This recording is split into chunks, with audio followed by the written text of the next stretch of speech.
Hi friends, good evening. मेरा नाम रजत है और आज मैं आपके सामने जो बूट कैंप का मेरा एक्सपीरियंस है या मैंने बूट कैंप से क्या लर्न किया उसको मैं साझा करना चाहता हूँ। तो बूट कैंप का जो मतलब होता है वो टीसा के अदर इवेंट से ये है कि जो बूट कैंप है वो बियॉन्ड स्टेमरिंग उसमें काम होता है।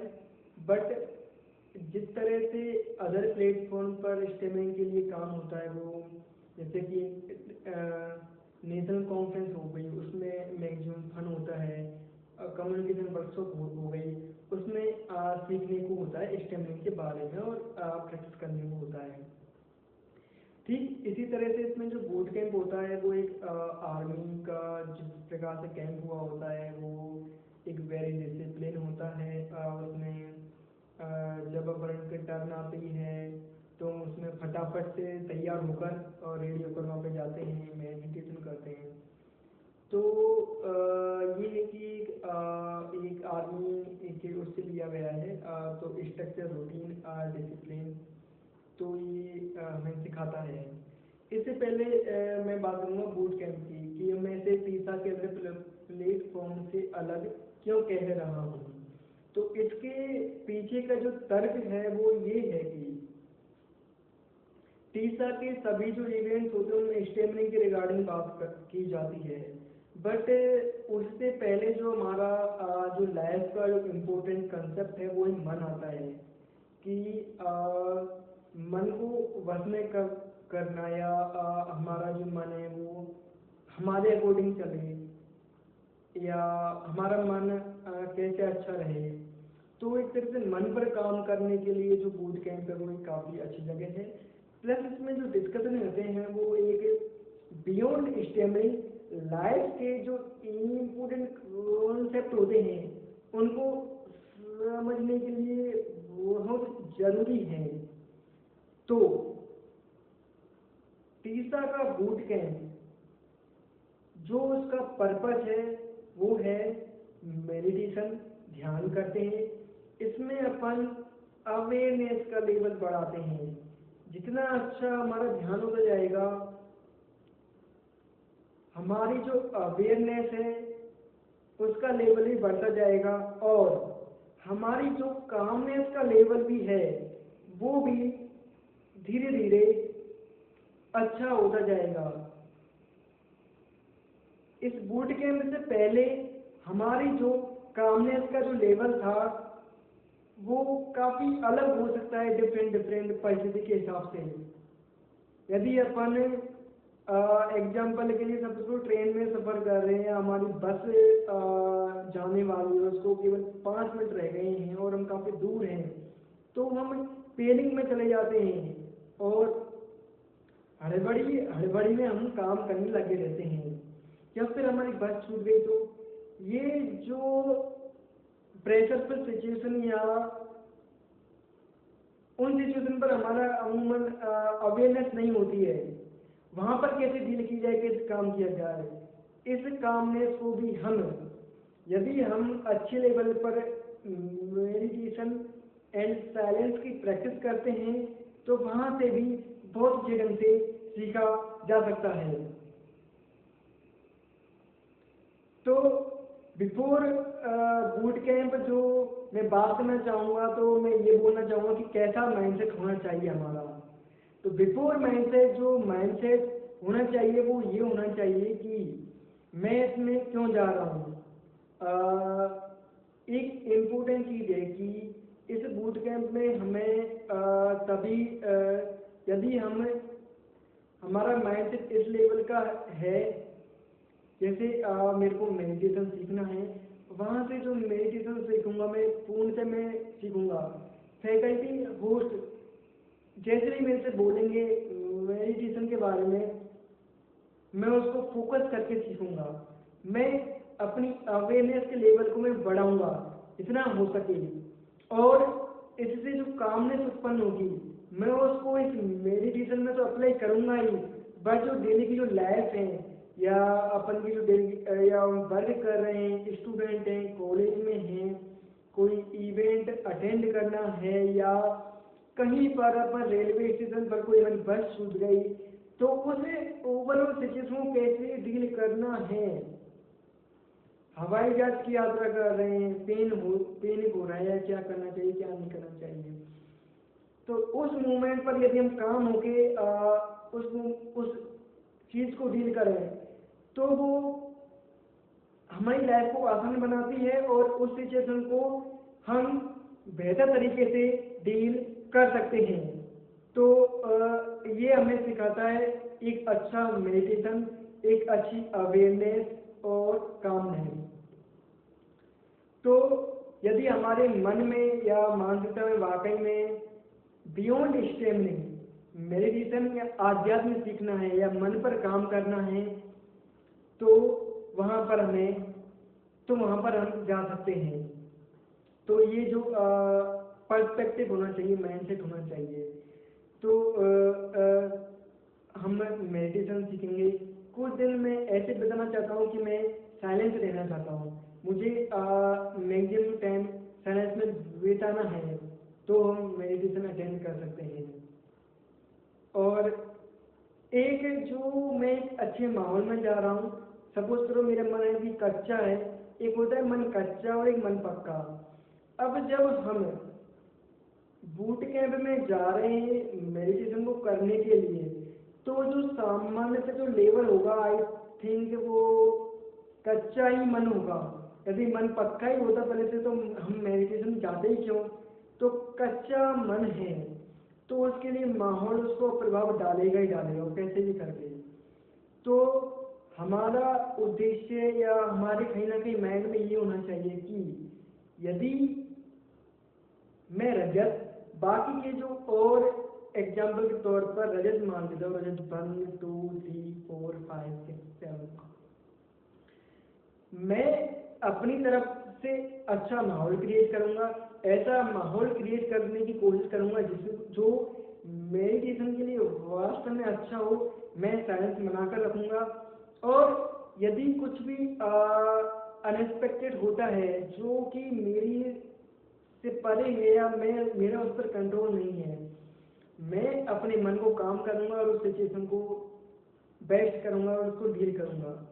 अदर जो साथी हैं उनको भी यदि सभी इसी बात को सोचेंगे तो वो माहौल है जो मेडिटेशन का वो ऐसा रहेगा कि फर्स्ट पर्पज है सभी का मेडिटेशन, उसके बाद में है अवेयरनेस ध्यान साइलेंस, उसके बाद में जो जब डिस्कशन होता है या स्क्रिप्चर क्लास होती है या इवनिंग की चाय चर्चा होती है तो वहाँ पर भी बातचीत करते हैं और इवनिंग ट्रैकिंग में अपन कुछ भी इम्पोर्टेंट टॉपिक या कुछ भी टॉपिक पर अपन डिस्कशन करना चाहें तो कर सकते हैं। मेनली ये जो बूट कैंप है वो पर्पज फ्रेंडशिप बनाना नहीं होना चाहिए या कुछ अलग करना नहीं होना चाहिए। पर्पज होना चाहिए कि जो इसका जो गाइडलाइन है उस पर ही अपन स्टिक रहें थोड़ा थोड़ा, क्योंकि आइडियल तो चीज़ यही है कि उस पर स्टिक रहना चाहिए। बट यदि थोड़ा डिलेमा भी हो तो ऐसा नहीं कि सिर्फ परे ही चले जाएं, स्टिक रहना चाहिए। जैसा कि उसमें दिया गया है कि 4 टाइम मेडिटेशन होगा, 2 टाइम सनराइज और सनसेट को आपको ट्रेकिंग के लिए जाना है, वो देखना है। 20 के समय आप साइलेंस में रहेंगे और स्क्रिप्चर क्लास में यदि आपको बोलने का मौका दिया जा रहा है वहाँ पर बोलिए, उसके बाद में आप इवनिंग चाय की चर्चा में बोल सकते हैं। तो यदि हम इस सीक्वेंस को फॉलो करेंगे जो कि आसान नहीं है बट मुश्किल है, बट हो सकता है यदि सभी का जो माइंडसेट है वो वाकई में अच्छा हो और कुछ सीखने के लिए हो। मैं क्यों बोल रहा हूँ ऐसा, क्योंकि मेडिसिन से पहले जो दिक्कतें थी हम उनको चेंज करने के लिए वहाँ पे गए हैं और अभी जो डेली लाइफ में जो चीज़ें आ रही हैं मेडिटेशन के बाद में वो एक काम, मेडिटेशन में हमने क्या चीज़ सीखी ऐसी जो अभी हमारी डेली लाइफ में काम आ रही है। आई बात, तो जो बात वही काम कर रहे हैं वहाँ पर जो काम आए। तो जो मेडिटेशन है, ध्यान है, उससे कामनेस उत्पन्न हुई, वो डेली लाइफ में काम आ रही है। मेडिटेशन से जो अवेयरनेस उत्पन्न हुई वो काम आ रही है। हम शांत हैं, हर सिचुएशन में हम सिचुएशन को हमारे ऊपर हावी नहीं होने दे रहे, हम हमारे अकॉर्डिंग सिचुएशन पर डील कर रहे हैं, अलग अलग सिचुएशन पर। तो ये चीज़ें ये जो परस्पेक्टिव रहेंगे तो ही वो मेडिटेशन अपनी चरम स्थिति पर पहुंच सकता है। और ये है कि और जो भी होस्ट द्वारा या फैकल्टी द्वारा जो बोला जाता है, हमें या मुझे ये मानकर चलना चाहिए कि वो उसे फॉलो करना है। तो ये जो माहौल है ये उसको अच्छा बनाना, तो एक आइडियल माइंडसेट जो मेरे अकॉर्डिंग होना चाहिए वो ऐसा हो सकता है। इसके बाद में मैं एक्सपीरियंस की बात करूँ तो एक रूटीन होता है, रूटीन होगा, वो फॉलो करेंगे अपन। तो मैं रूटीन को तो ये है कि आपको जानने का मिल जाएगा कि ऐसा हुआ ऐसा हुआ ऐसा हुआ। मैं रूटीन पर आने से पहले या हम उसको बाद में देखने से पहले इम्पोर्टेंट जो कंसेप्ट है मैं उनको मैं उजागर करना चाहूँगा। रूटीन चाहे जो भी हो या कैसा भी हो, बट हम ये आंसर होना चाहिए कि हमारी उसमें प्रोडक्टिविटी कितनी है, कितनी परसेंट हम उसको अच्छे से कर पा रहे हैं। सपोज करो यदि मेडिटेशन एक इम्पोर्टेंट क्लास है या मुद्दा है या करना है, तो एक दो दिन अपन को सेटल होने में लगते हैं, तो क्या तरीके हैं जो वो और से ज़्यादा अच्छा हो सकता है। यदि नहाने के मेडिटेशन के पहले और बाद में यदि हम साइलेंस रहें, किसी से भी बात ना करें, बस काम इसके साथ साइलेंस रहें और एक मेडिटेशन करने जाएं, तो यकीनन मेडिटेशन अच्छा होगा, हमें मालूम चल गया ये। तो फिर उसी सिक्वेंस को सातों दिन फॉलो करना है। यदि नहाने के बाद मेडिटेशन अच्छा हो रहा है तो नहाकर जाना चाहिए, या माइंड अलर्ट रहना चाहिए, एक्टिव रहना चाहिए मेडिटेशन के दौरान। यदि खाने के बाद मेडिटेशन, खाने से पहले मेडिटेशन हो रहा है तो उसको अच्छे से करना चाहिए क्योंकि वाकई में अच्छा हो रहा है। यदि खाने के बाद हो रहा है, यदि नींद आ रही है उसमें, तो जरूरत है कि अपने अकॉर्डिंग सेंस के अकॉर्डिंग मेडिटेशन को प्रायोरिटी देते हुए चीज़ों को मैनेज करना चाहिए। तो ये है कि आपको माहौल प्रभावित करेगा। तो हम इसलिए ही जा रहे हैं क्योंकि हमारा मन कच्चा ही है, जिसको एक्सेप्ट करने में कोई बुराई भी नहीं है। तो जब मन कच्चा है तो माहौल का प्रभाव 100% पड़ेगा। तो यदि हमारा एक लेवल होते हैं, क्या पता जो मेरा, जैसे मैं रजत 1 हूँ, रजत 2 का कुछ अलग माइंडसेट हो, बूट कैंप में आने के लिए रजत 3 का कुछ अलग है, बट बूट कैंप के पर्पज को ध्यान में रखते हुए चाहे कुछ भी मानसिकता हो हमारी, यहाँ पे आने के बाद उस मेडिटेशन को करना ही अनिवार्य होना चाहिए, बस वो कर्तव्य होना चाहिए हमारा। एनसी में फन, वर्कशॉप में कुछ और हो सकता है, बट जिस चीज़ का जो पर्पज होता है वो उस पर अपन को स्टिक रहना चाहिए, तभी वो चीज़ अपनी चरम स्थिति तक पहुंच सकती है, उसका सभी को बेनिफिट मिल सकता है। तो माहौल को एक अच्छा बनाना चाहिए हमें, चारों मेडिटेशन में जो डिसिप्लिन है वो रखना चाहिए। हो सकता है कि ना हो पाए, 5 मिनट लेट हो गए, 10 मिनट लेट हो गए, बट वो रखना चाहिए हमें। सुबह का 5 बजे का मेडिटेशन है, हम उससे तुरंत पहले उठे और 5 मिनट पहले, 2 मिनट पहले हम पहुँच गए, 11 बजे वाले में पहुँच गए, 4 बजे वाले में पहुँच गए, और इवनिंग नाइट 9 बजे वाले में पहुँच गए। और जो सूर्यास्त है उसका कैसे अच्छे से यूटिलाइज किया जाए, वहाँ से जो एक्सपीरियंस मिलेगा उसको कैसे डेली लाइफ में यूज करना है, तो एक्सपीरियंस भी अच्छा लेना चाहिए। बातचीत का जो लेवल भी होना चाहिए वो भी एक अच्छा हो सकता है। तो वही है कि अपन का जैसा माइंडसेट होगा हम उसके अकॉर्डिंग वहाँ से लेके आएंगे, आने की पॉसिबिलिटी है। और इसमें स्टेमिना के बारे में चाय पर चर्चा पर बात कर सकते हैं, बट हमारी बात नहीं हुई है, केवल एक सेशन हुआ था लास्ट में।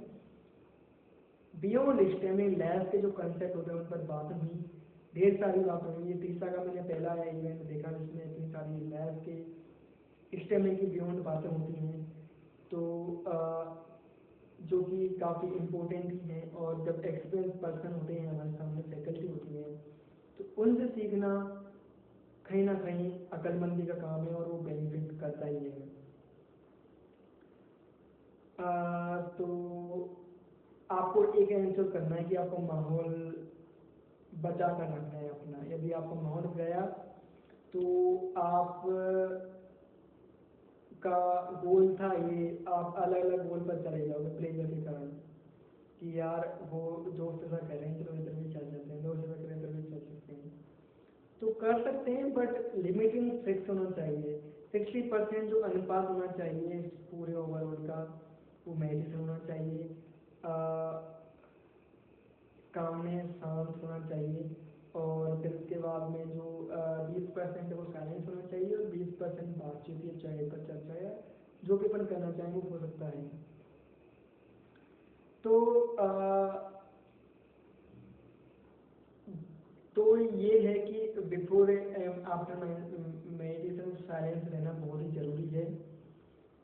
और मेडिटेशन से क्या होता है कि मेडिटेशन से जो गोल होता है वो लाइफ आसान बनती है, आपकी जो डेली लाइफ में काम आता है, वहाँ से आने के बाद भी आप यहाँ पे कर पा रहे हैं कुछ ना कुछ देर, कम हो लेवल अप डाउन होता रहेगा, कम होएगा ज़्यादा होएगा, बट ये नहीं होगा छूटेगा भी नहीं और वो याद रहता रहेगा।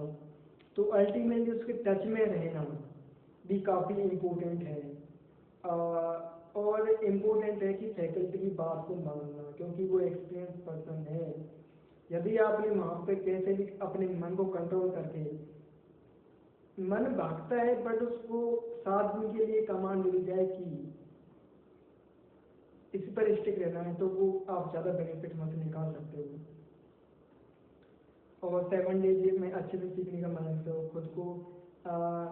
और तो इससे काफ़ी हेल्प होती है, मतलब इससे।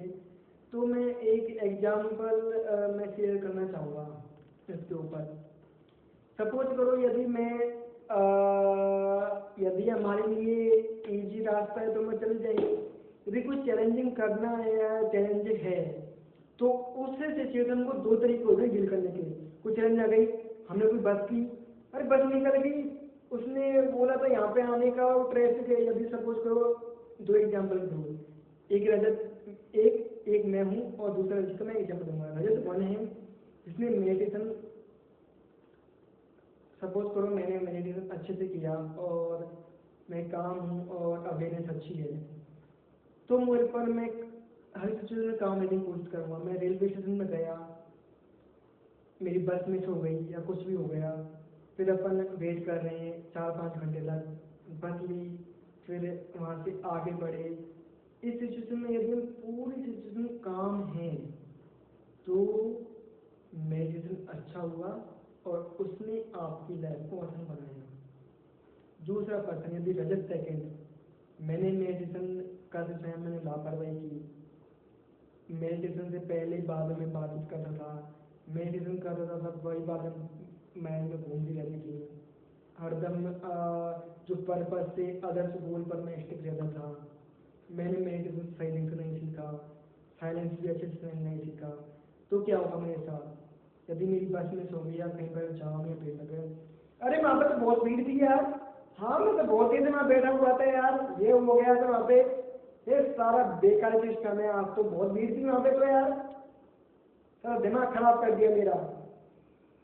अब बताओ, अब बताओ, आप 7 दिन आपने इन्वेस्ट किए मेडिटेशन के लिए, वो आप नहीं सीख पाए किसी अदर अल्पकालिक प्लेजर वाले गोल की वजह से। उसका रिएक्टिविटी कहाँ पे आई? अब आ रही उसकी रिएक्टिविटी।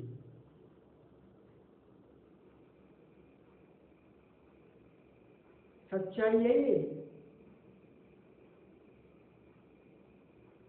दूसरी तरफ आपको स्टेमिंग ही भयंकर है। एग्जाम्पल, स्टेमिंग बहुत भयंकर है। हेलो, हाँ हाँ, अरे मेरी बात छूट गई, मेरी बात छूट गई यार, हाँ अरे मैं तो वहाँ पे आ रहा हूँ मैं हमें मैं वहाँ पे आ रहा हूँ। कितनी सिचुएशन डिफिकल्ट बना देते हैं हम, पता है? ये हमें पता नहीं लगता, जो हमारे साथ जो ओहदे पर बैठा होता है उसको पता लगता है ये चीज़ें। ये सच्चाई है, थोड़ा कड़वा है, मैंने थोड़ा रियलिटी का एक्टिंग की, थोड़ा कड़वा लग सकता है बट सच्चाई है। तो जब ये सच्चाई है तो कैसे डील की जाए? जो पर्पज होता है उस पर स्टिक रहना, जो होस्ट होते हैं, फैकल्टी होती है, आपको ट्रस्ट है उन पर, तो उनकी बात को मानना। हम उस इवेंट की महत्ता को अपनी वजह से कम नहीं होने देना चाहिए, अपनी वजह से उसको लेवल बढ़ाना चाहिए।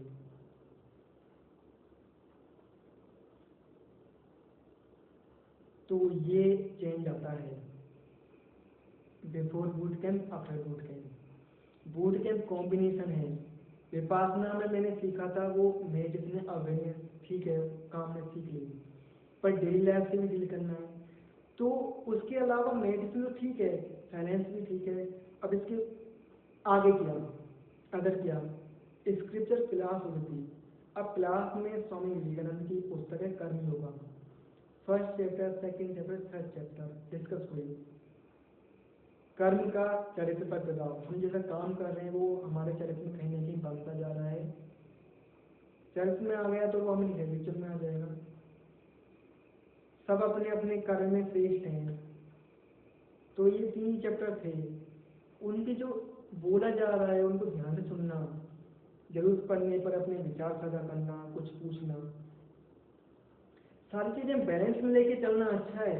ये भी नहीं कि हम हमारी हैबिट है कुछ करने की तो हम लगातार पूछे जा रहे हैं। साइलेंस होकर सुनना, दूसरे क्या सोच रहे हैं।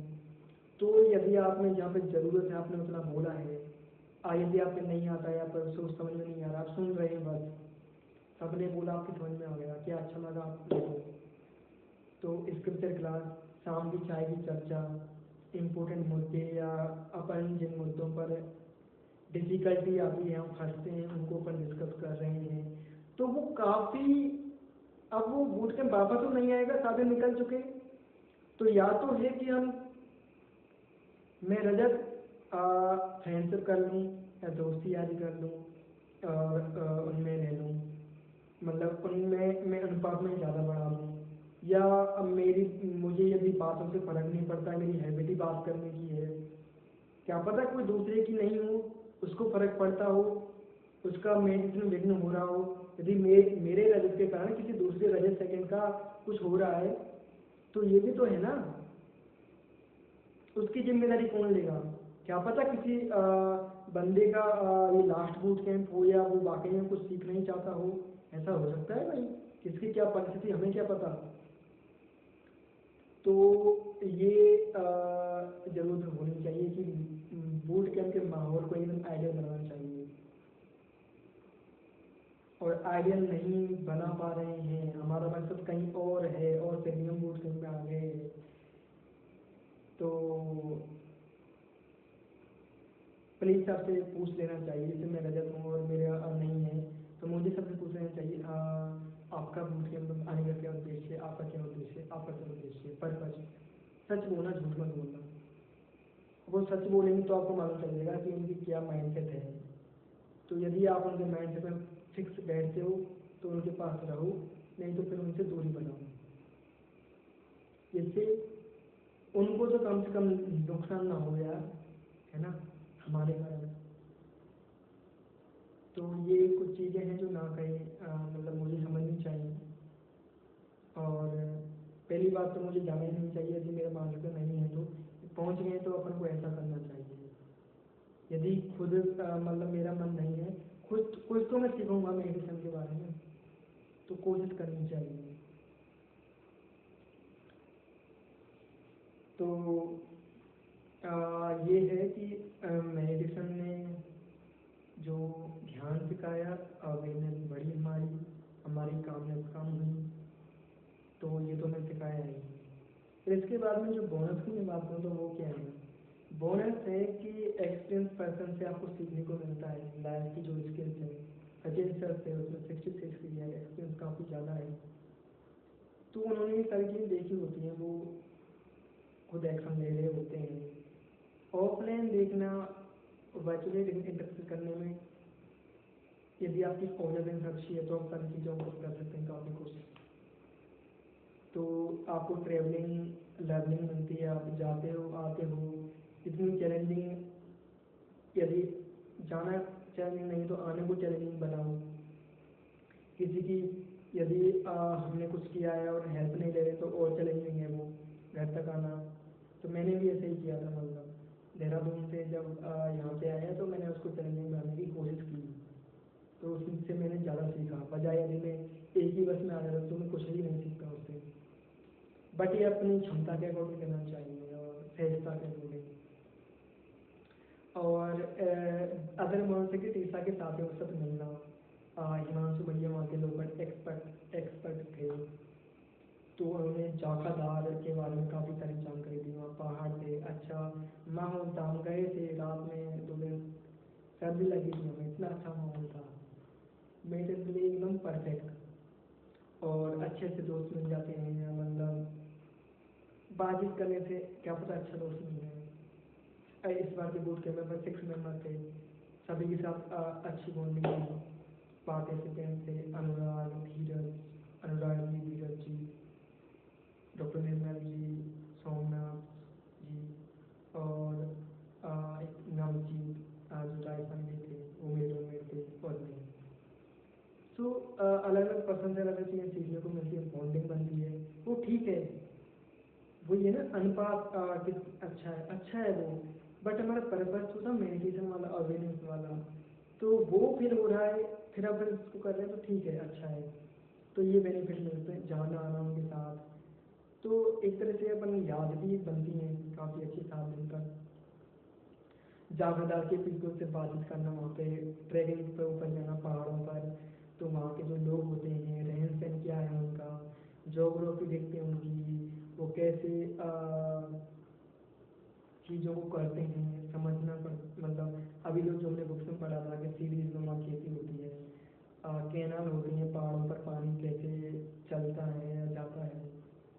और जून का एक अच्छा मौसम में, जहाँ उधर गर्मी है वहाँ पे एक बैलेंस वाले मौसम में जाकर मेडिटेशन करना काफ़ी अच्छा ही है। और जो मैंने बात बोली कि किस कहाँ पर अपना स्टिक रहना चाहिए, उससे मेडिटेशन और अच्छा हो सकता है।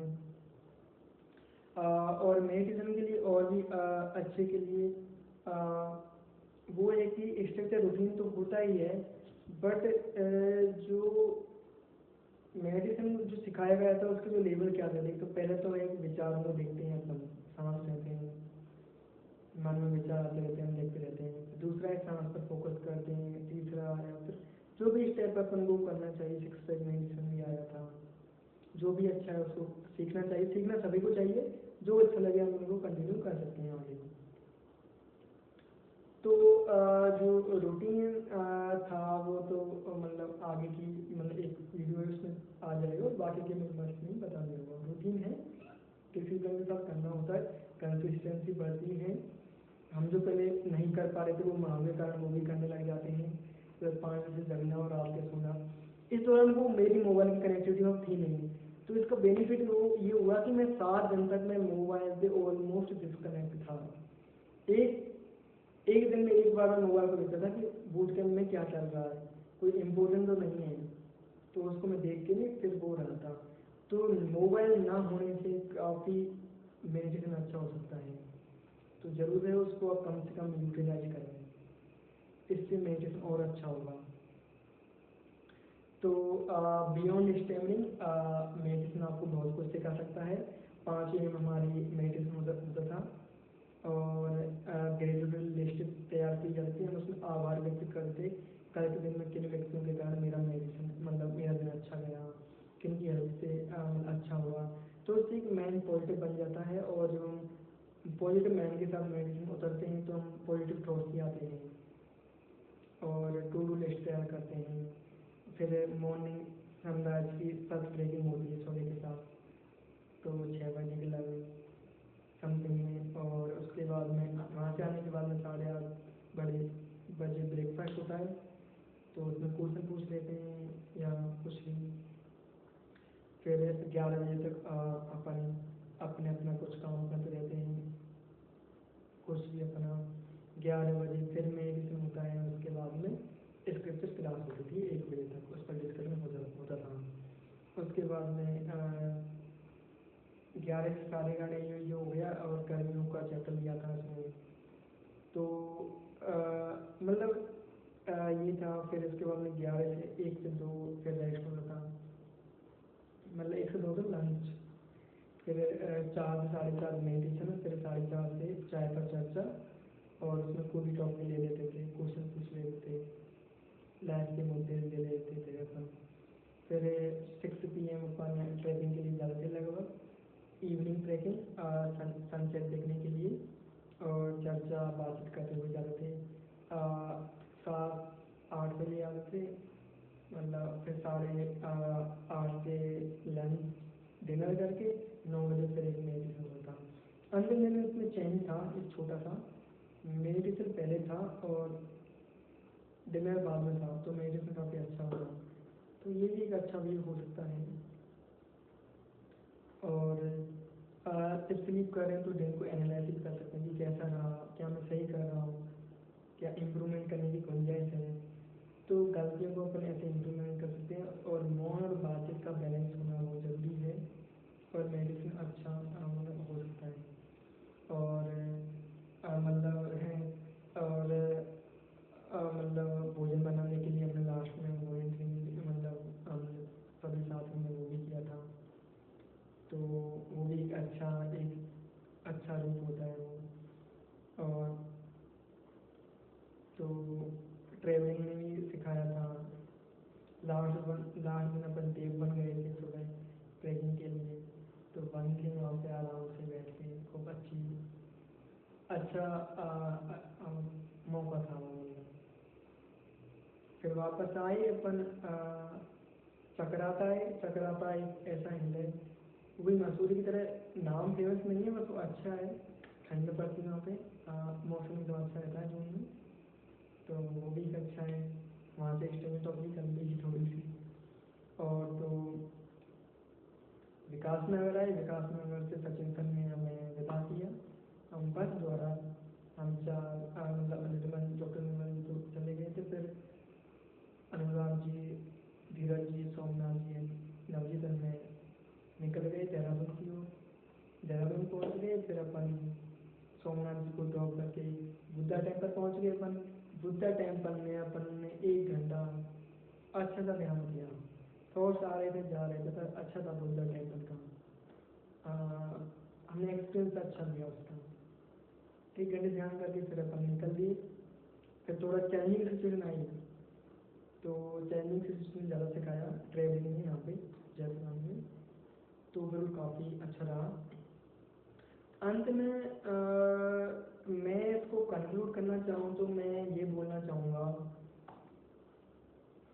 बूट कैंप का जो मतलब था वो स्ट्रक्चर रूटीन बनाता है, डिसिप्लिन कंसिस्टेंसी आपको देगा, वो लाइफ में काम आएगी। इसके अलावा आपको मेडिटेशन सिखाएगा, ध्यान सिखाएगा, जिसको आप अपनी सहजता के अकॉर्डिंग करके डेली लाइफ में आप इसके प्रभाव को देखेंगे।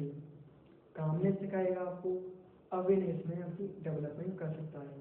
ये मेरे को सोशल रहने में भी हेल्प किया था, और प्रेजेंट ऑफ माइंड भी मेरे को बढ़ाया था। काफ़ी बार जब अकेले रहते हैं तो प्रेजेंट ऑफ माइंड कम रहता है, तो इसलिए मेरे को इंक्रीज किया था, क्योंकि सभी साथी हंसले थे तो मैं भी निकला। तो और मतलब ओवरऑल अच्छा था। वहाँ से आने के बाद चेंज यही आता है कि आप फैमिली के साथ आप चीज़ों को कर पा रहे हैं। आपसे कोई चिल्ला के बोल रहा है, पहले आपकी रिस्क रहे इसने चिल्ला दिया मेरे ऊपर, अब तो ठीक है उसने चिल्ला दिया, बाद में जो साउंड हो जाए उसको रिप्लाई दो, या फिर जो भी है उसका डीलिंग नेचर अच्छा हो जाता है। ये है। और मेडिसिन रूटीन डेवलप हो जाता है और आप उसको करते हैं, तो मेनली कामनेस के साथ आप चीज़ों को करते हैं। और जब दिन या मेंटल एक्टिविटीज की ज़्यादा हो तो मेडिसिन करना ही चाहिए। तो ये मेरे एक्सपीरियंस थे वहाँ पर माहौल कि माहौल और डिफिकल्ट है। वहाँ तो माहौल ही मेडिटेशन वाला था, कुछ ना हो तो फिर भी कुछ अच्छा है। हमने 7 दिन में जो सीखा, अदर 7 दिन में जो हम सीखते थे उससे कहीं ज़्यादा मैंने वहाँ पे सीखा मेडिटेशन में। अब उसको कैसे यूज़ किया जाए, क्योंकि डेली लाइफ तो वो है, तो डेली लाइफ में और चैलेंजिंग होते हुए उसको कैसे यूज़ किया जाए, तो वो भी एक अच्छा फेज है। और मैं आभार व्यक्त करना चाहूँगा सचिन सर का कि आप एकदम होस्ट की तरह मेंटर का फैकल्टी पर आप स्टिक रहे अपने प्लान पर और अपने प्लान पूरा करने की कोशिश की, तो वो भी काफ़ी अच्छा था। हिमांशु भैया अपने लोकल एक्सपर्ट थे, चीज़ों के बारे में बताया और जो भी पूछा आपने जानकारी दी वहाँ की। और thank to Chain Singh Guru ji and Radha Devi and Bablu भैया, आपने खाना बनाया और 7 days 22 टाइम्स लगा आपने हमारी हमारा आपने सेवा भाव से हमें भोजन कराया, उसके लिए बहुत बहुत आभार, बहुत धन्यवाद आपका। और सचिन सर का भी दिल से आभार कि आपने इतना अच्छा बूट कैंप आयोजित किया, इससे काफ़ी लाइफ चेंज हुआ है। कुछ ना होने से कुछ हुआ है, ये अच्छा है। परफेक्ट कोई चीज़ नहीं होती, हमें उसको मतलब अच्छा करना होता है, तो वो अच्छा था आपका। और थैंक्स टू ऑल पार्टिसिपेंट, हम 6 थे और सभी को। और मैं इस जो वीडियो के लिए हमारे होस्टिंग ग्रुप के संजय ओझा जी को एंड मयंक भाई को भी थैंक यू बोलना चाहूँगा कि उन्होंने बोला कि आप बूट कैंप के ऊपर एक वीडियो बनाएं, तो मतलब कोई एक्सपेंस लेना चाहते थे, तो उन्होंने, मैं चाहता था कि मैं बनाऊं, बट उन्होंने बोला थोड़ा आउटसोर्स मिला तो थोड़ा लेट है, बट ये मैंने वीडियो बनाई। तो ये ओवरऑल एक बूट कैंप का एक्सपीरियंस को बोल सकते हैं। मैंने ज़्यादा डीपली चर्चा नहीं की है कि हमने क्या किया क्या नहीं किया, तो मैंने जस्ट बताया था कि मेरी लर्निंग्स क्या हैं वहाँ पे जाने के पहले, वहाँ पे अब और अब मेरी क्या वो काम आ रही है, कहाँ कहाँ तक वो चीज़ें हैं जो वो काम में आ रही हैं मेरी। तो